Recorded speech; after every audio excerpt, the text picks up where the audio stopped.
Hello, and welcome back to the Knits and Notions podcast. It's me, Kira. I am in fact back, and I'm ready to talk about knitting again.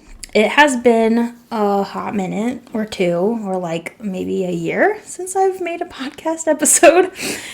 So a lot has changed, but one thing that hasn't changed is that I'm still knitting, I'm still spinning, I'm still crafting. It's just been a lot less, and I feel like I haven't had as much time to do it, and yeah, there's a whole lot to talk about. But I did really want to just hop on here again because I've missed talking about knitting and crafting. I just came back from Rhinebeck, and when I say I just came back, I mean a month ago.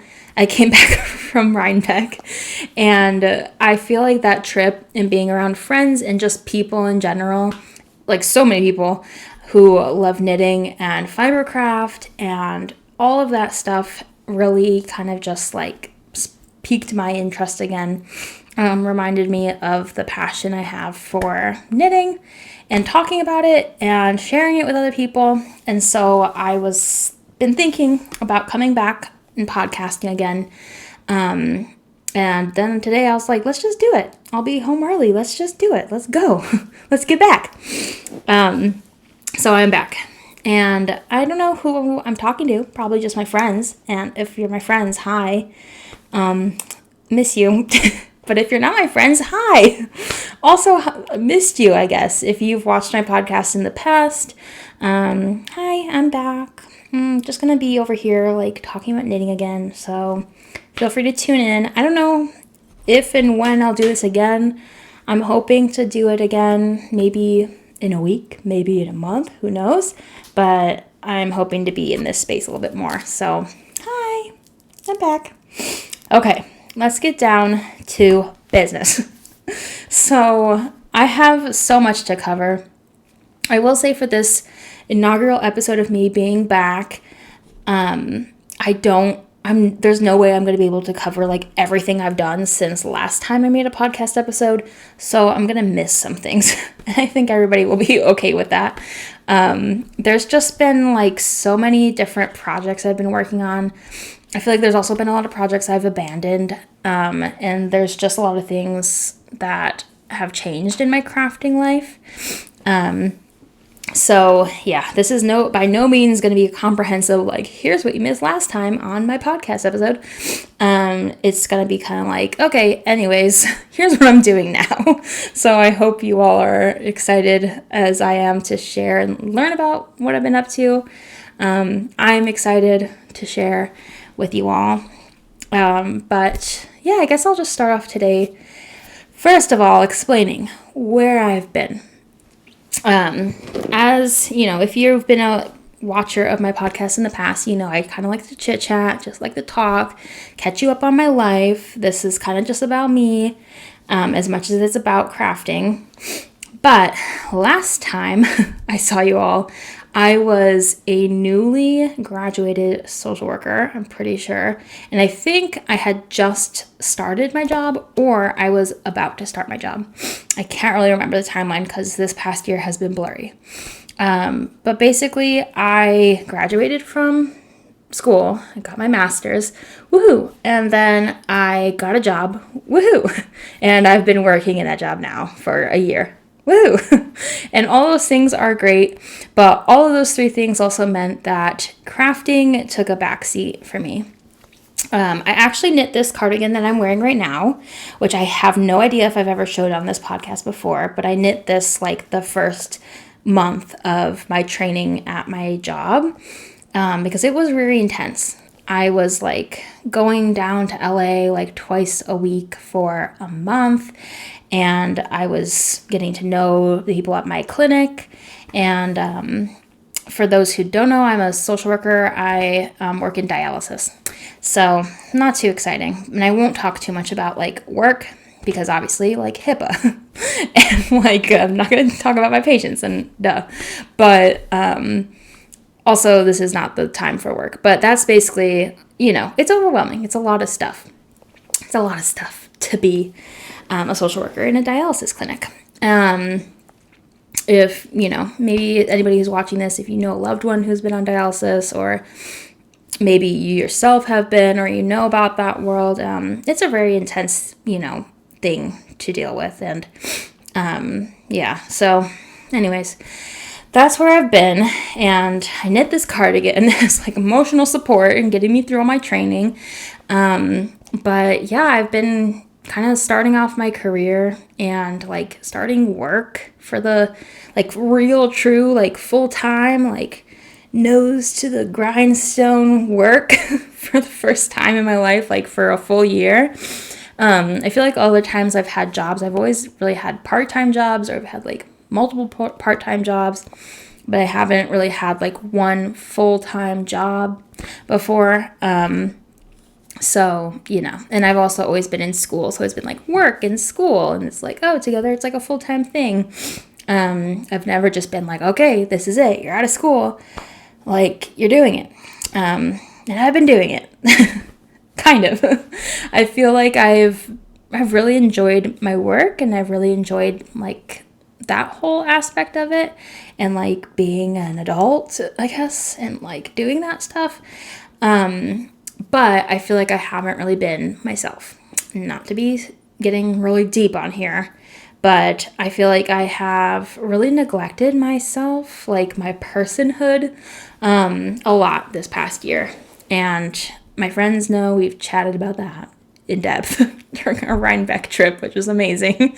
But I feel like online it's been very apparent, because I feel like I was very active before. I was running my shop, I was podcasting, I was doing all this stuff, posting all the time, and like, this is what I'm spinning, this is what I'm knitting, this is what I'm doing, here's what I'm doing. And now and then it was like radio silence for a year, basically. Or like I'd pop in here and there and be like, I feel like I'd pop in and be like, oh, I'm knitting this thing, okay, bye, and then kind of disappear again. Because I feel like that's all I really had like time and like capacity for. I feel like a lot of my days this past year have been like coming home from work and then being like, bleh, like I'm exhausted. And I'll knit, when I'm exhausted, but I don't know. It's just been very different than, got all these fuzzies, very different than my knitting and crafting in my life prior to working. So all in all, I won't get too deep into it, but all in all, I have had a very long year of adjustment, and I've been trying to figure out like what it looks like to still be like a person in lieu of all the busyness and like life admin and like work and dealing with all of that. But the good news is I feel like I finally arrived at that point. I feel like I now I'm in the budding stage right now. Like, I feel like I'm a little plant that was planted in the ground. There was a seed planted, and it was me when I graduated from school. And that seed is now growing, and I feel like I'm a little bud sprout. I don't know what this analogy is, but like I'm like a little bud now, and I'm like understanding work-life balance for the first time in my life. Because I feel like before it was like I was always 100% in. I'm like, school, I'm in. Crafting, I'm in. Like, I'm 100%. And now I kind of have to truly check in and be like, I cannot be 100% work time, Kira, because ew, miserable. And also, yeah, it's just miserable. Like, my brain was having a hard time mentally. I was not happy sometimes. Kind of depressed. But it's okay. We laugh. We laugh about depression. Not because it's like hilarious. And not because it's not real. But because, it's in the past. And so I had some time this past year kind of down in the dumps and not being myself. But as you may be able to tell, just from me being here, I feel like myself again. And I have been really inspired to knit and explore other areas of fiber crafting, which I'm very excited to talk about. I had got a haircut, so I cut my hair into this cute little like pixie bob, kind of like, no, it's not a bob. It's just like a long pixie cut, I guess. I did want to kind of do like a bob, but like to the nape, and then like a shorter bob, but I don't know, just kept going. Now it's short. And I think it's cute. I haven't really like decided if I love it yet. And I don't know. I sometimes like a little part of me feels like I look like somebody's mom. I don't know if I'm like having like this crisis of being almost 30. I'm literally 29. I'm like going to be 30 next year. I can't tell if I look like young or old or like what. Who am I in regards to age? Not that it like super matters, you know, if I look old or young. I'm not really like invested in like, I don't care about wrinkles, you know what I mean? But it's like, it's hard for me to gauge my style. And I guess maybe I'm just like trying to like grow into a new version of myself. Like I'm a new age. I'm like, what is my style? What do I want to look like? What do I want my hair to look like? I don't know. But I think it's cute. I don't know. I've been kind of like on the fence about it. And it's kind of funny too, being in like a workplace with other people. Because my last job, like my internship was like remote. I wasn't around other people. So like when I changed my look, nobody cared, nobody noticed. But now that I'm like in a workplace with people, I've noticed like reactions. Some people will be like, oh, I like your hair, and like seem very unsure about it. Other people will be like, oh, cute, you look cute, you know? And I'm like, oh, okay, thank you. There's just been a lot of commentary. And I also have some patients who will comment on my hair. And one person stated that I look like a child. So I was like, okay, I guess that's a thing. Thank you. I don't know what to say. So it's just, I don't know what's happening anymore. To be perceived, it is a complicated thing. Also, I apologize if you're hearing fidgeting, Velcroing. I am fidgeting with this like cord organizer thing that looks like a big band-aid, but it's not. It's just a cord organizer. I need to fidget because, you know, us knitters, we always got to be doing something with our hands, and I don't have a knitting project right now that I feel like working on. Anyways, what was I even talking about? Work, being perceived, my haircut, I'm feeling like myself. I feel like I look like myself again. There was like a time when I just had like, I don't even know what was happening with me. I don't know. I was going through it. Anyways, I'm here. So what do I usually talk about in these things? I guess we'll start with what I'm wearing. So I did touch on this. I did knit this when I was like in the depths of like training. I was sad. I was struggling. But I did knit this cardigan, which is very pilly. I feel like I haven't been caring for my knits. They've kind of all been in storage because it's been too hot here and now it's cold. But this is, what is this? It's a cardigan. I will obviously like put it here. It's by Tete Beche or Orlane Sucche. It's the Albini cardigan. That's what it is. And I modified it by just like knitting the collar longer. And the sleeves are very long, so I cuff them. I will say one thing about this pattern is that I do love it. I think it is super fun and easy to knit. It's like a raglan style cardigan. I don't know how well you can see because this is a new laptop, by the way. Tangent time again. Another reason why I fell off the face of the internet is because my laptop died. After grad school, I swear to God, I graduated and my laptop literally was like, I'm dead now. My laptop was like, you killed me. So yeah, it went through it. It made it through those 2 years of grad school, and then it literally died. And it wouldn't turn on, and it wouldn't hold a charge anymore.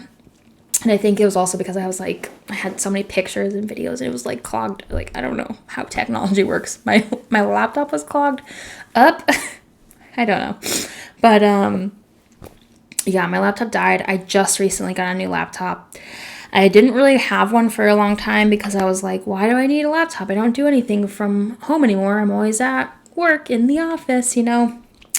In the office, this is what I do. But then I was like, oh, I actually want to use a computer at home. And if I want to film podcast episodes again, and if I want to do like, I don't know, school, not like school, but like classes or seminars, whatever, I could do that on my laptop. So I'm here. I don't know how good the webcam is, so we're just kind of rolling with it. So that was my tangent and why you may not be able to see the details on my cardigan. Getting back on track. This pattern, I will say, if you want a cardigan that has this like cute kind of like floppy collar, I would find a pattern that actually has this written, or look at a pattern that's written to have this and like modify that onto this cardigan, because I will say like it doesn't really sit well, the collar. Like you can kind of see like it's saggy and it's like not quite what I want in terms of like this kind of collared cardigan. So I feel like if I knit this cardigan again, I would knit it as written to have just a normal collar. And then if I wanted a collared cardigan, I would just find a pattern that has this kind of longer collar. I feel like it would sit a lot better on the shoulders and look a lot nicer.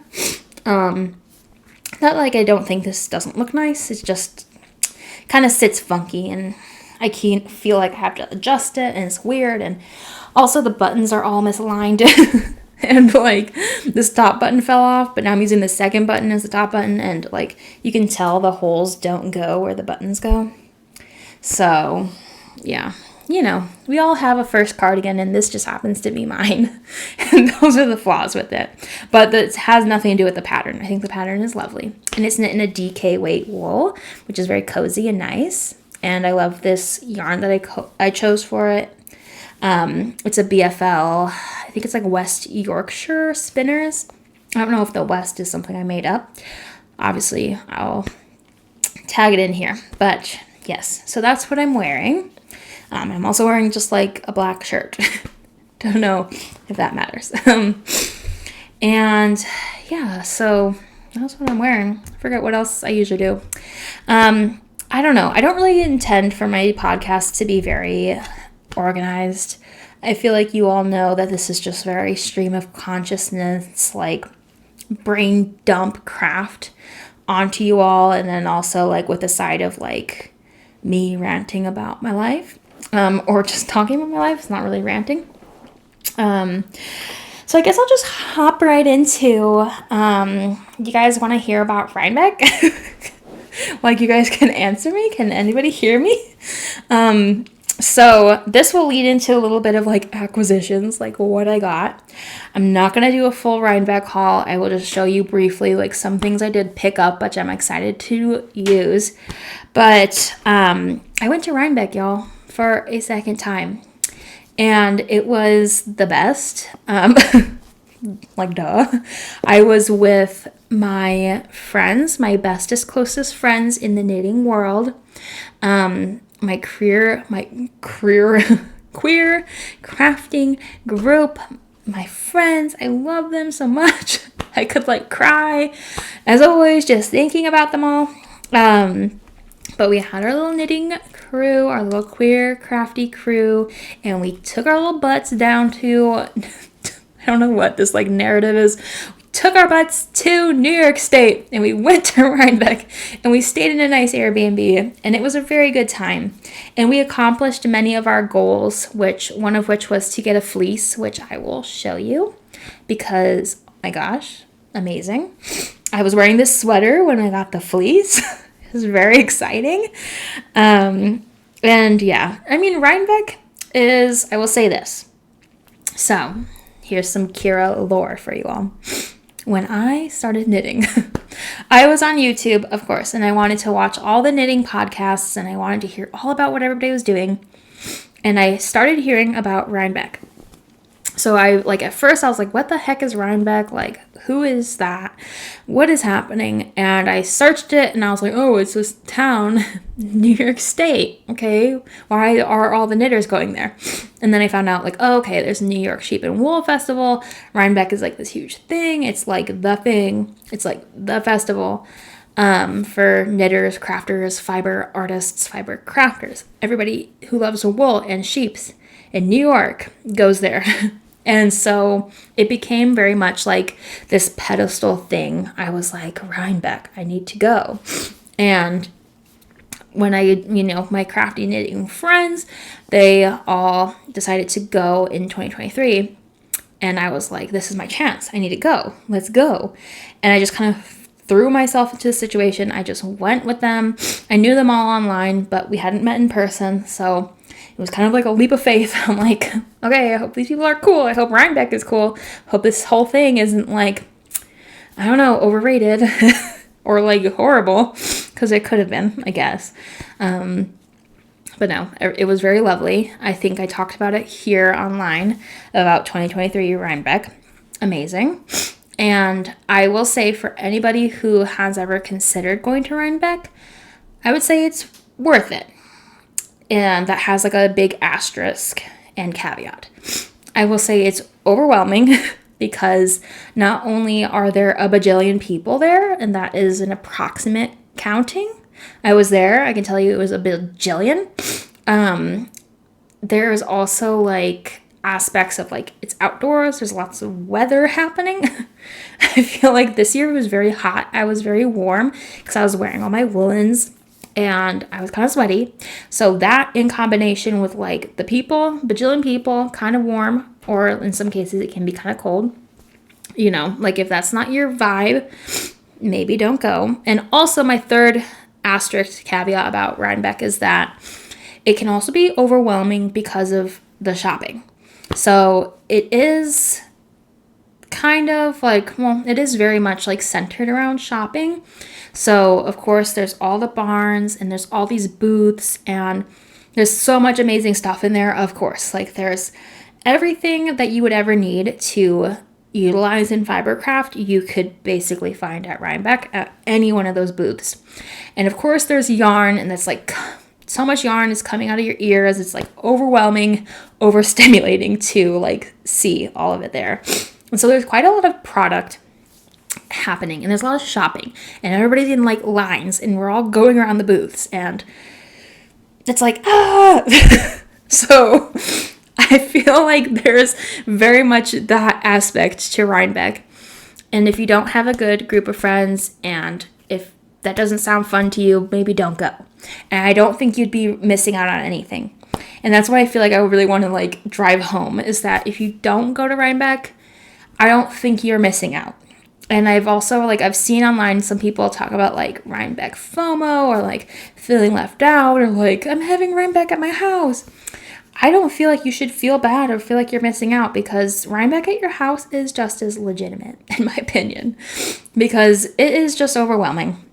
I feel like many of the things that I love about Rhinebeck can be done outside of the festival, which for me is to literally just like hanging out with my friends, talking about fibercraft, like knitting on the floor, like with my friends, or like sitting in the grass, knitting with my friends and talking, or like, yeah, we can go shopping and buy yarn and fiber stuff. It doesn't have to happen at like Rhinebeck though, you know what I'm saying? So I'm just saying, if you hear people talking about Rhinebeck or you see it online and you feel left out, don't feel left out. It's not that cool, but it was really cool. It was really nice and really fun as somebody who's gone twice, but I don't want to feel like I'm like bragging. I'm like, yeah, I've been to Rhinebeck twice, but like it's not that good anyways. But I'm just saying, it's like not that good. Well, it is really good. I don't know. I'm just literally rambling. It's really good, but you're not missing out if you don't go. And it's not for everybody. I will say, if I didn't have my cool friends and I didn't feel like I could really take my time while I'm there, like if I was with a group of people who were like, we need to shop, we need to go, we need to shop till we drop, I would never go back ever again, because I don't like that. I would not like that. So yes, so that's my Rhinebeck experience. We stayed at this really sweet Airbnb. It was like on a farm, which was very sweet. There was like cows and like chickens, and it was walking distance from a very sweet cafe. And I woke up every morning excited to be with my friends. I was very emotional because it was such a big time to be like, I felt like I was really reconnecting with like myself. And obviously I was reconnecting with my friends, but it was like, I don't know, there was clarity happening on those Rhinebeck nights. I was like, oh my God, I'm alive. This is what my life is. I forgot. And I don't want to forget my life anymore. So that's why I came back here to talk about knitting, because this is one of my favorite parts of my life and about living. Anyways, so let's hop in. Let's just hop right into it. Let's talk about what I got at Rhinebeck. BRB. Okay. I'm holding a fistful of wool. I'm like imagining like just like jump cut wool. Hi. This is a chunk of our friendship fleece is what I'm kind of just calling it. I don't know if we like decided on that, but like I decided on it. We got a freaking fleece at Rhinebeck. And by we, I mean me and my friends. And there is a fleece sale that happens at Rhinebeck. There's all these tables of all these fleeces that were like shown and everything. And you basically can go and purchase a fleece. And it's like in a bag. It's like ready to go. It just has to be processed. And so I will preface this conversation with, I don't know too much about processing fleeces, about like raw fleece, about raw wool, about shearing. I don't really know a lot of that stuff. So that honestly, like I was very nervous because I was like, fleece, what do I do with that? But luckily my friends, specifically like friends Annabelle and B, are very cool people, and they totally knew what to do with that thing. And so Annabelle took the reins and scoured this little greasy beast, because this was a greasy hunk of fleece. And now it's like in my home, and we all split it up. It was like, I think it was total like 5 pounds or so. It's a Rhinebeck and Columbia cross, and it has so many fun, funky colors. And this is just smells like power scour. It's just the scoured fleece. This is her. She is raw. She is writhing with beauty. And ooh, she's so squishy. She's so soft. She's spongy. She's a little greasy still, which I love that about her. And she smells like power scour. And I remember my friends. So this is a chunk of fleece. And I have more of it over on my crafting desk. And I have been carding it with an acquisition actually from last year's Rhinebeck, which I probably already showed you all. It's in a plastic bag. You can't really see very well, but this is, maybe you can see it better from here. No, the reflection is not great. But it's basically just a bag of Angora wool. I have it sealed in this special plastic bag because if you are familiar with this story, is that last year I brought this home. It is literally just like Angora wool, just like plucked straight from the rabbit, straight from the bunny. And I bought it at a booth. It's the booth at Rhinebeck. They always have those Angora rabbits out front. I honestly don't know the name of their farm, but I know they raise Angora rabbits, and they always have a little rabbit out front. And last year they were selling Angora wool, and I bought it. I think it was like 8 ounces, but I brought it home, and my rabbit, Spicy, which you all may be very familiar with, she freaked the freak out, and she was like angry at the wool. I think she was honestly like, rabbits are very territorial. So she was probably like, who the frick is in my house right now? Like, who is he and why is he here? And I'm wondering if this was also a male rabbit. There could be hormones happening. I don't know. So this wool stays very well sealed in a Ziploc bag so as not to anger the woman in my life, Spicy. So that has been in here. And I will show you the result of my carding, which is made possible, I will say, by these hand carders that I have. So these are from B, my friend, my sweet friend, who brought these all the way from Canada down to New York State for me. And I put them in my bag and my carry-on, and I took them home, and they made it home with me. And so I was very excited because one of the things I really wanted to get at Rhinebeck were hand carders. And then B was like, oh, hey, dude, what if I just gave you hand carders? And I was like,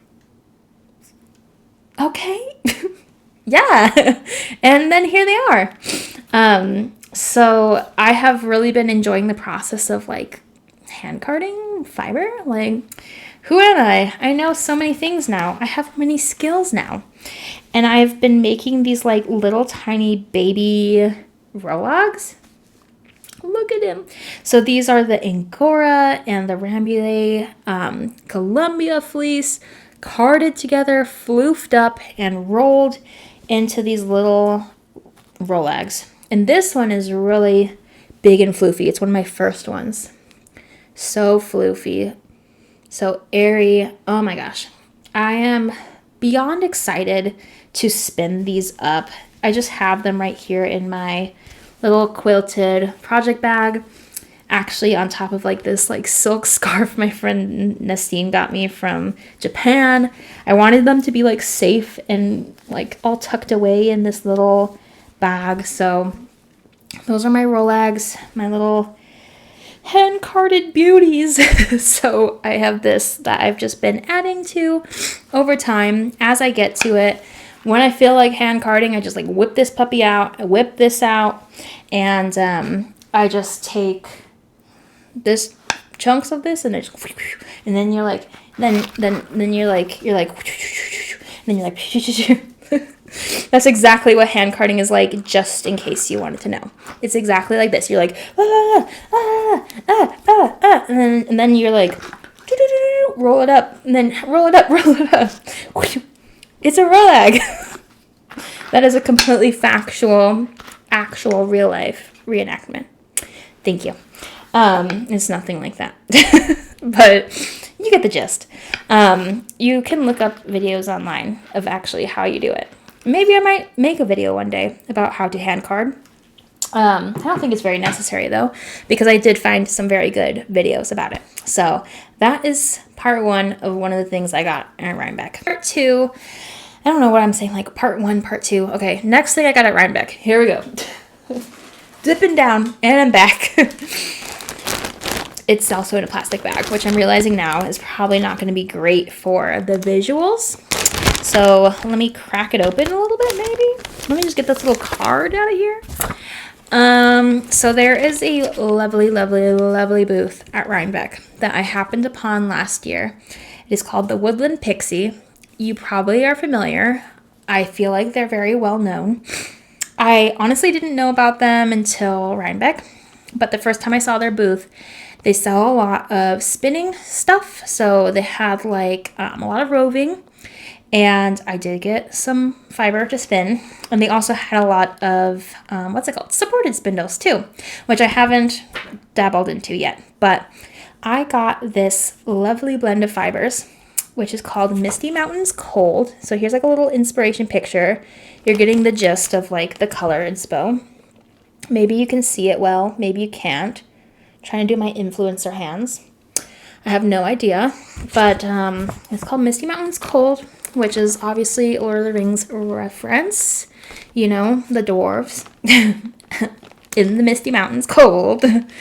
And it is a blend of merino, camel, bond fleece, mulberry silk, tussa silk, sari silk, and silk noil. Noil? Noil? Noil? I don't know what I'm doing. It's like 6.6 ounces. Is that correct? Yes. 6.6 ounces of all that stuff. Beautiful, soft, silk, luxury. It's in a bag. It didn't get deflated. Not deflated. It didn't get compacted in my carry-on, which is lovely, gorgeous, beautiful. You can't see this very well through the plastic bag, so let me take out a bundle or two. But look at, there are these sweet little nests of fiber. Obviously gorgeous. This purple is outstanding. There's blues, there's a little bit of green, there's cream, there is everything. And it's so not coming up on camera, but oh my god, beautiful. I really need a new camera, don't I? Maybe a nicer camera, who knows? But I got that I got that package of fiber because I would really love to do a start to finish spin with a project in mind. I have never, ever, ever spun with something like in mind. I always spin just because I love to spin and I want to make yarn. And I'm like thinking, okay, I'll make something out of that, right? You know, like, oh, I'll knit a scarf, I'll knit something. But I never really have a plan. But for this little packet, it's so well coordinated. Like all the colors are gorgeous. It's obviously all the same fibers together. So I thought it would be very cool and fun to maybe spin fingering weight yarn and knit a Stephen West shawl pattern out of this. I am absolutely sick in the head for Stephen West shawls.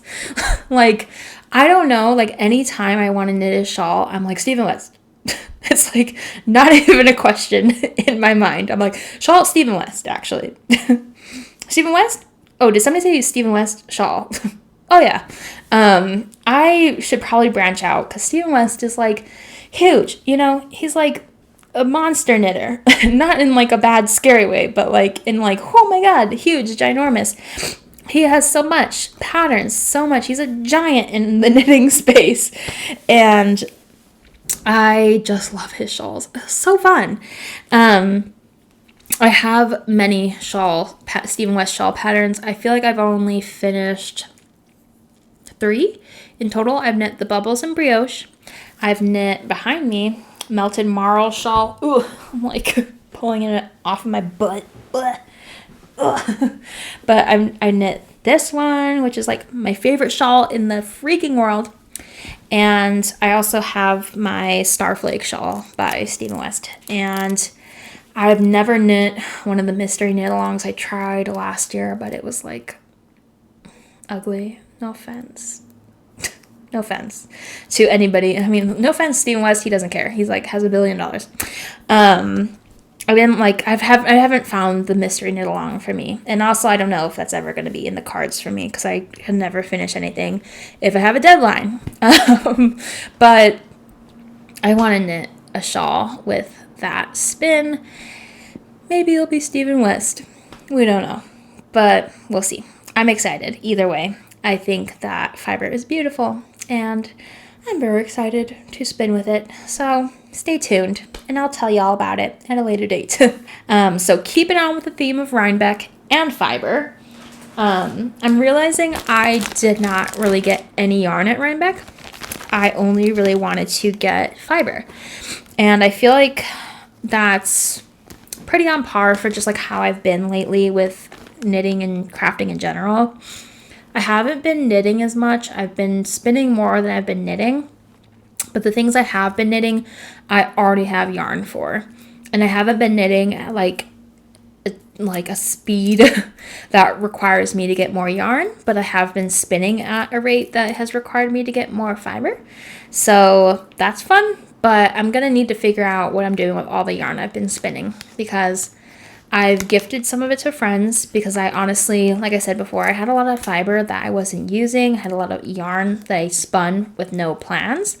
And so I was like, you know what? These all kind of look like my friends in different ways, like their colors, not like physically they look like my friends, but they reminded me of friends. So I gifted some away, but I still have a lot of hand spun that I need to figure out what I'm doing with. So we'll get there day by day. No time will run out. I will craft to my heart's content, I'm sure. But adding to my crafting necessity is this big burrito. This is like, I'm like, boom, look into the eye. The eye of the Loop Fiber Bump. So this is by loopfiberstudios.com. It says loopfiberstudios.com on the tag. They have such a fun booth. They have so many fun things, and they have these fiber bumps. They're called bullseye bumps. They're little bumps of fiber. And so we were all very Charlie XCX Brat Summer coded, and we were all like, bump that, bump that, bump that. Like, everybody got a bump. We were all bumping that. And so I'm here to bump more. And so this one is a bullseye bump. It's called You Are Here. Bullseye, I'm here. And boy, am I here. Because look at these colors. They're my colors. It's like this like lavendery, taupey mauvey lavendery taupe color mixed with chartreuse, and in the middle is a little special center of like this charcoaly, like almost navy charcoal in the middle, this gray. And I was like, whew, I am here. I am here for the bump, and I am bumping that. I'm bumping that. So it's like this big burrito of fiber that I am beyond excited to spin. I have not yet decided how I want to spin this, because for all my fiber artists out there, especially spinners, you know that there's a lot of different ways that you could do color management with spinning. I've thought about like spinning it from like outside in, like through these cores of color, and just like kind of following this pattern there already is, and then maybe seeing like, maybe I could do like a chain ply, so that way all the colors would like line up and it would be a gradient, like kind of how it's already prepared in the bullseye. But then I also thought like, maybe that's not very fun. Maybe I could like switch it up a little bit, make it funky, do like a fractal kind of spin and just like mix everything up, make it all funky. I really don't know, but it's a fun thing to consider, and it's getting my creative juices running and pumping, and I am bumping that. Boom. Side note about Charli XCX was that she was actually my #1 artist of the year. I don't have Spotify, so I don't do like the Spotify Wrapped. I'm not like cool.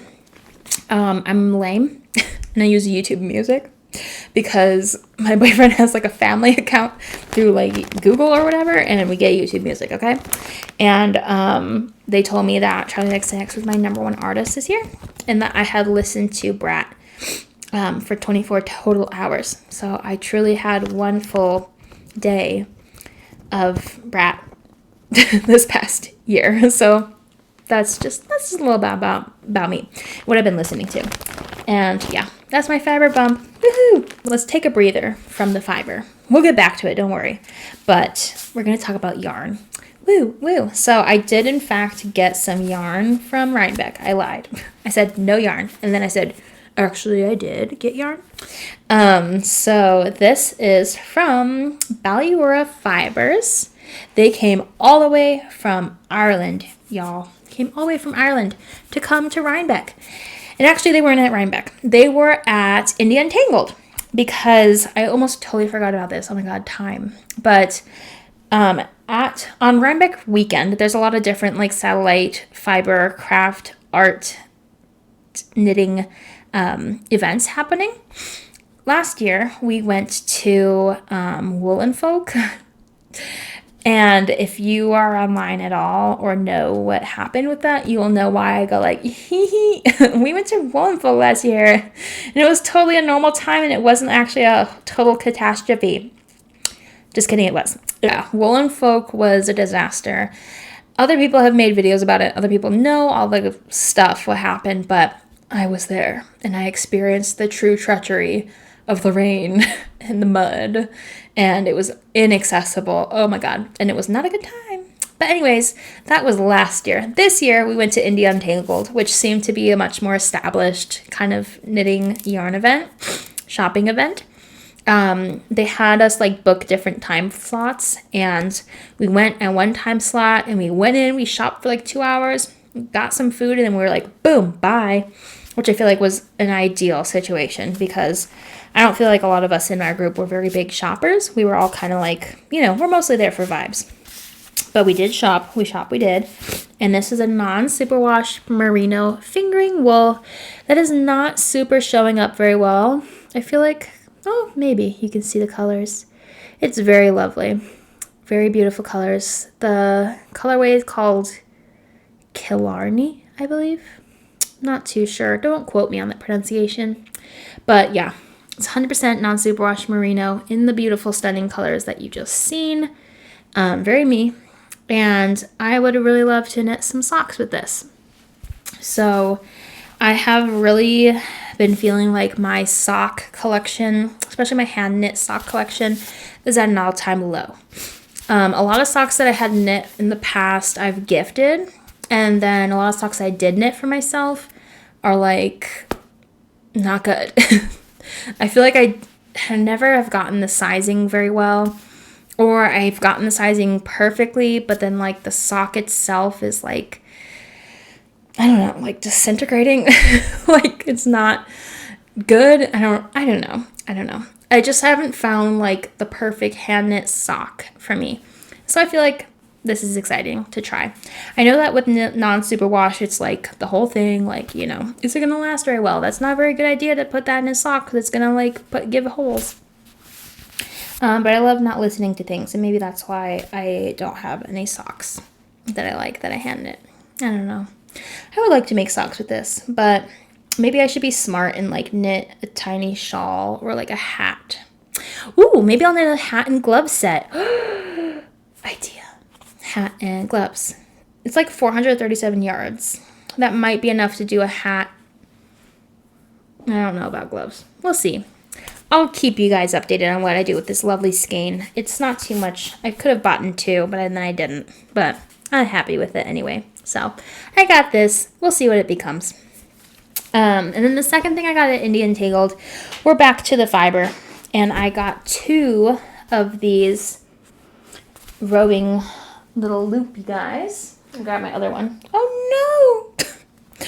He came undone.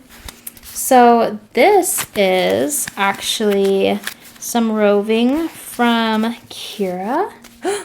Kira, that's me. No, not me. Kira Wiggins. So Kira Wiggins is a dyer who does very lovely stuff. And I saw her booth last year at Woolen Folk, the aforementioned Woolen Folk. This year I was like, I need to get something from her because last year I wasn't able to get anything because it was all picked through. But this year I got 2 of her Rhinebeck colorways of this roving. The colorway is called Chrysanthemum. And I guess this was like a special colorway that she did for the Rhinebeck weekend for Untangled. She's based out of New Jersey, and these are both 100% merino wool, 100 grams each. So I got 200 grams of these little like fiber roving plates. So here's a little sneaky peek, a closer look. Boom, boom, boom. It's very beautiful, very beautiful. And I am amongst the people who actually likes to spin merino. I know. Who am I? What's wrong with me? I don't know. I like to spin merino. Merino wool was my first wool that I ever spun, and I didn't find it to be very miserable. Then again, I did spin it on a hand, like a drop spindle. That one back there, to be exact. But I haven't spun merino on a spinning wheel. And I know a lot of people complain about the short staple length, about how much of a pain in the butt it is to spin. So I'll keep you guys updated on if I think it is a pain in the butt after all. But I'm excited for these. So this is definitely another fiber purchase that I made that I don't really have a plan on what to do with. I was really hemming and hawing over like, should I get 2? Should I get 1? I don't know. And I got 2. So maybe I'll knit something fun with the yarn. Something big. Maybe it'll be a contrast color in a colorwork sweater. I don't know, but I'm excited. So that's the last thing I got at Untangled. And I think that's the last thing I got overall that I really want to share from my Rhinebeck weekend. I got some other things. I think gifts for friends and stuff like that, but I think that was really all I bought. Oh, I did buy one other thing. I'll show you as we get into my whips, because actually the next thing I bought is holding a whip. So this is a very big basket, and it is a vintage handmade vintage quilt that was made into a bag. And in this case, it's like a big project bucket. That's kind of what I'm calling it. I guess a basket, a bucket. But it's big. It can hold a lot of stuff. A couple of my friends, we saw these last year, and then we were like, oh, I don't know. But this year, I know my friend Natasha got one, and then I was like, I should get one. So I did. And I feel like it's really fun to have this like kind of on the floor in the living room as I'm knitting with my current whip in it. It also has like these kind of inside like kind of handle guys, so you can like easily tote it around with you from room to room, or wherever you want to take it. I brought it to work with me yesterday because I was like, I want to knit during a meeting, so I did. But I am currently working on a very exciting whip, which is my half and half striped triangles wrap. It's like that super long name. It's a Purl Soho pattern. I think it's the half and half triangles wrap striped half and half triangles wrap. I'm getting so exhausted just trying to think about it. But the half and half wrap is a very popular Purl Soho pattern. You've probably heard about it. It's everywhere. It's anywhere. It was a big thing like a couple years ago or something. Everybody was like knitting them. And they came out with this pattern version, which is like a striped version. And so ever since I saw this kit, so Purl Soho literally can sell me anything. But as soon as I saw this kit, it's this colorway that's like called terracotta. And they have, I'm like, I can't get it all on the screen. It's going to be a huge, humongous, ginormous striped shawl. It's very scrunchy on my circular needles. So you'll have to just like give me the benefit of the doubt. Just imagine, you know what this is going to look like. So I'm working on the other half of it right now. This shawl has a very simple construction. It's all knit in garter stitch. And as you can see, there's like this really fun diagonal line happening. You're going to have a little corner here. It's a big square, essentially. And half of the square is like these 3 solid stripes, which I've already knit. And then the other half of the square is going to be all these like alternating stripey bits. And so this one right here is, there are 2 green colors in the colorway golden green. So there's that chartreuse coming through again, which is very me. And then fresh pickle, which is like the darker contrast stripe. I had been pining after this kit ever since it dropped, and it sold out like the first time they stocked it, and then I had kind of been looking out for it, and I had little to no money in grad school to be buying kits of yarn, which is like, this is a lot of yarn. And this kit was, I want to say it was like $100 something for all of the yarn. It's expensive. The pattern was free though. But I know it's going to be so worth it when I finish it. It's like my favorite colors ever.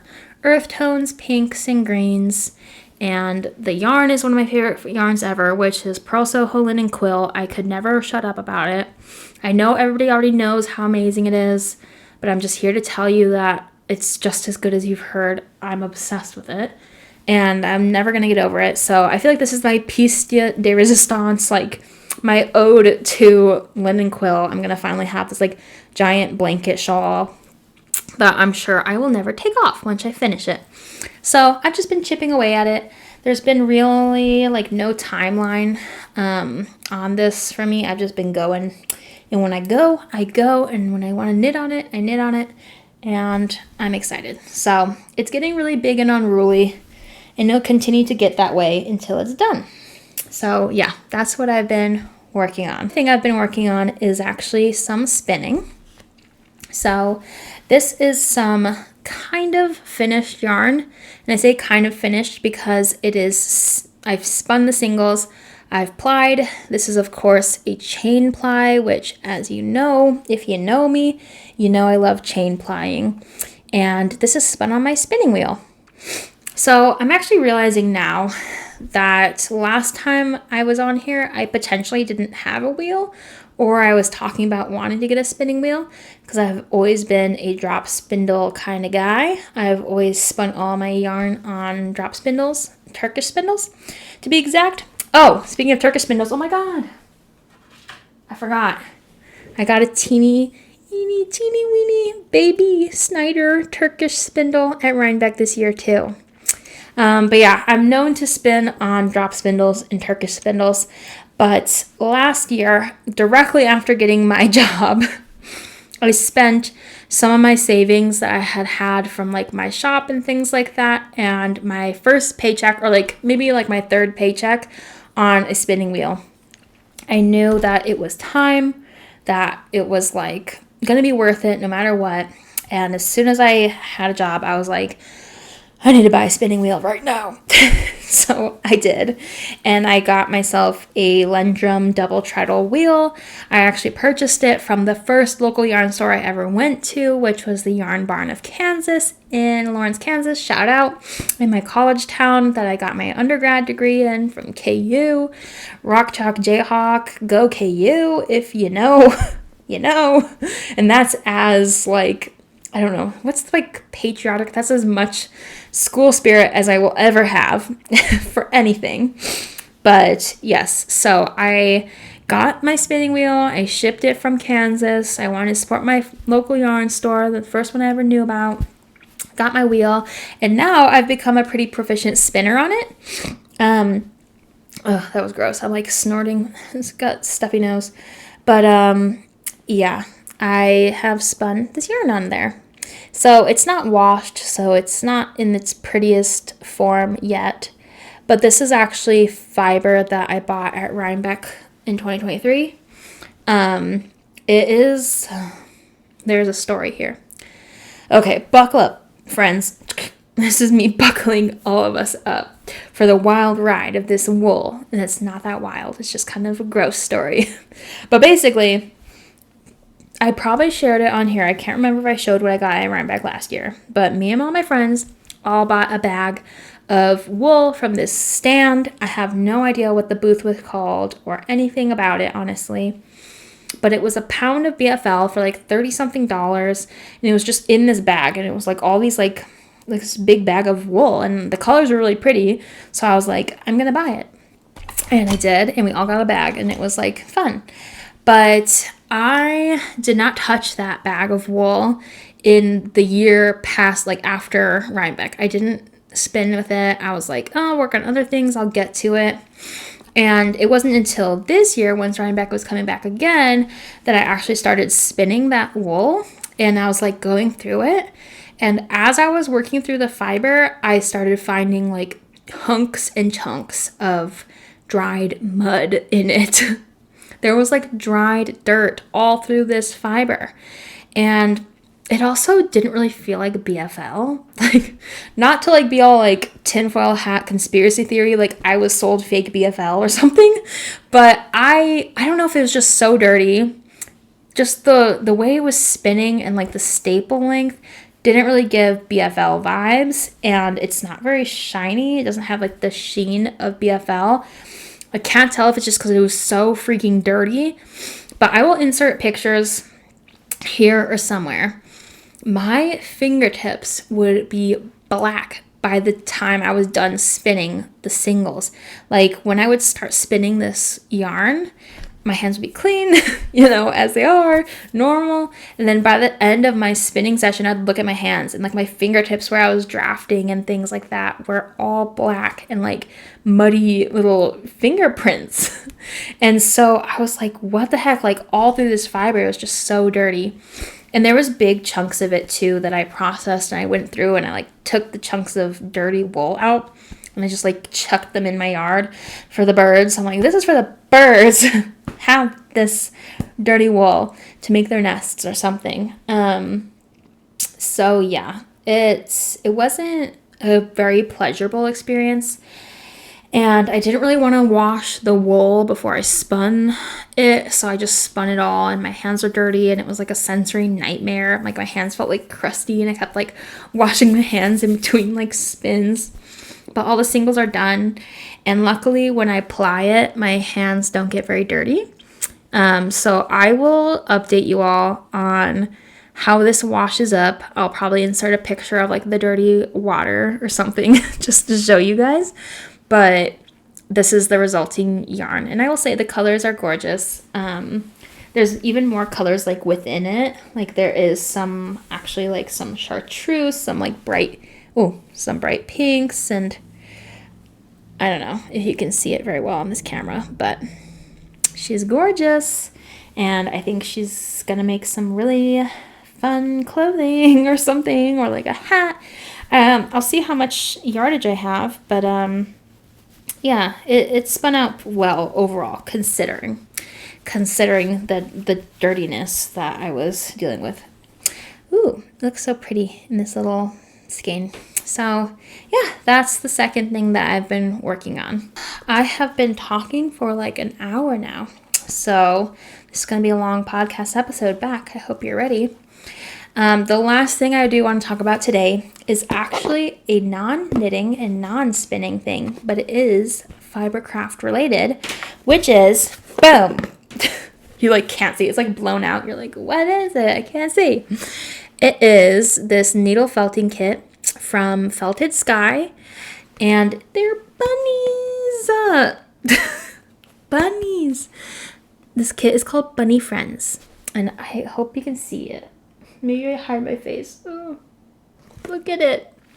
So cute. So this kit is, like I said, needle felting. Who would have thunk? Me? A needle felter? Who would have thunk that? I wouldn't have. Who would have known? Not me. But I did.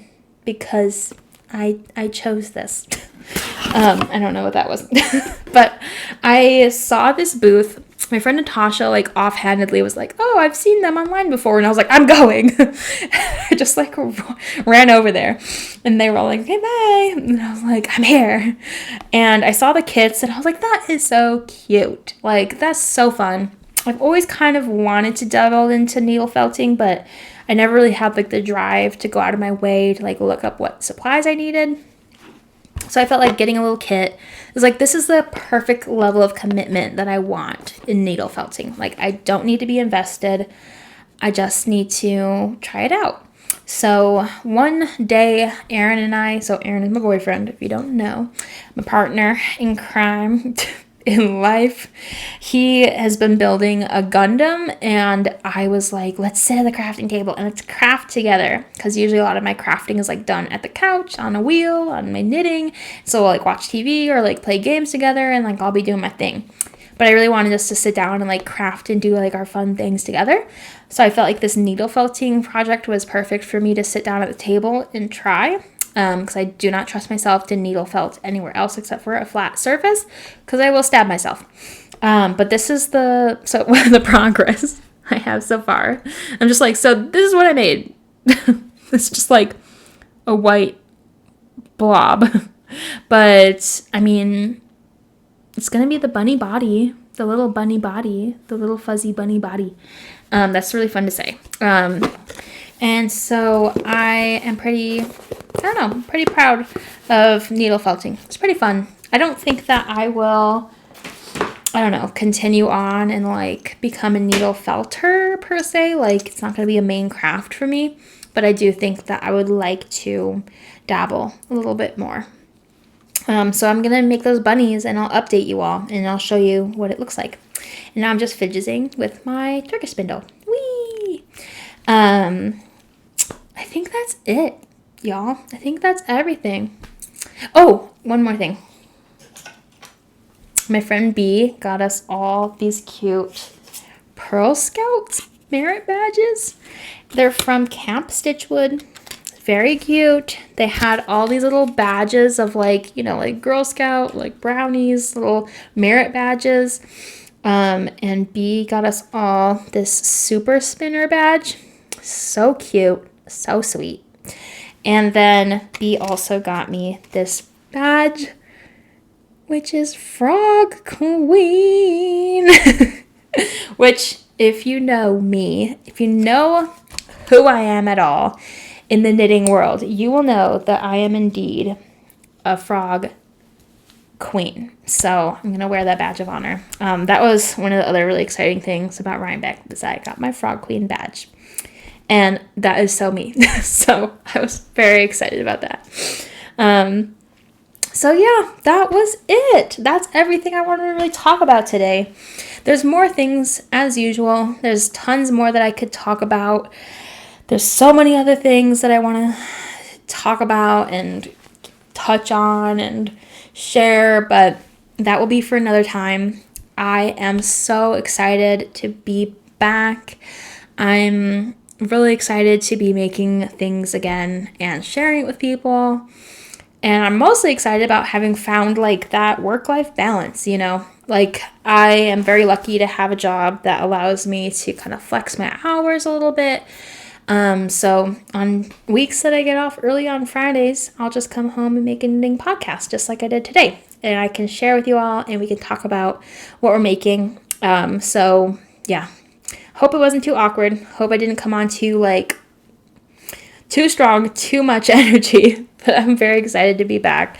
And I hope that whoever you are and wherever you are also knitting and crafting and enjoying yourselves too. And it was fun to talk at you. And I hope you talk at me in the comments. I don't know. Talk right in my ear. Tell me your secrets and fears. I gotta go. Okay. Bye.